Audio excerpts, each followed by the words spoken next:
Here at St Mary's we've got 4 very large churchyards, and there are thousands of graves of Ewell residents from over the centuries here.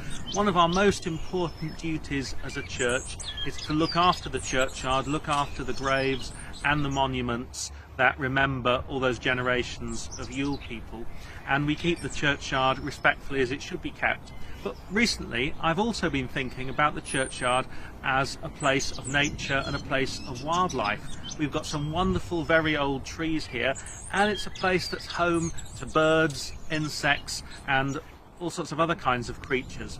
So last week it was National Nest Box Week, so we put up our first nest box here in the churchyard, and I hope over the year ahead we will put up some more nest boxes, and if people would like to sponsor a nest box we'd certainly appreciate that. And we'll think about other things that we might be able to do appropriately in the churchyard, making wood piles or perhaps some water and appropriate spaces for the various different creatures that make this place their home. Well, we've made it here by the last day of National Nest Box Week, yes. Timothy. 21st of February, yeah. So I'm glad we're going to put this nest box up, and I thought that you would be able to help me find the best location, because you don't only sing bass in our choir, do you? You're interested in birds as well. Well, yes, it's all family history really. Back at home in Shropshire and the Midlands, where we used to feed food for the birds. I've always loved nature. And the chance arose 5 years ago to become leader of the Epsom and Ewell branch of the Royal Society for Protection of Birds. And as a result of that,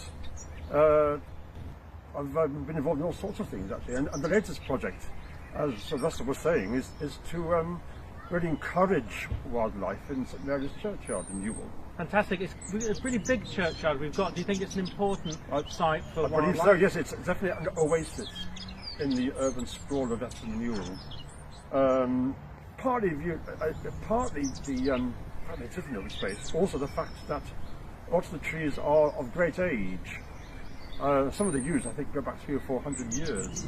And this tree that you've pointed out as a possible site, yes, obviously it's a pine of some sort. I'm not arboreologist or whatever the word is, but it's definitely a pine of some sort.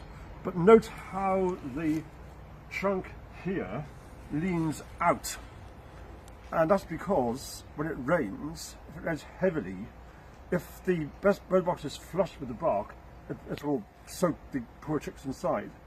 Whereas leaning at an angle, the contents of the bird box will be away from the potential moisture. Fantastic. Well, let's see if we can get we have, I should also point out that we have here a box with a 25mm hole, which is designed for birds such as blue tits, or possibly the grey tit, although that's the largest species. But it's not the sort of bird box for robins or wrens or sparrows or other species. So anyway, let's get the hammer and nails. Yes.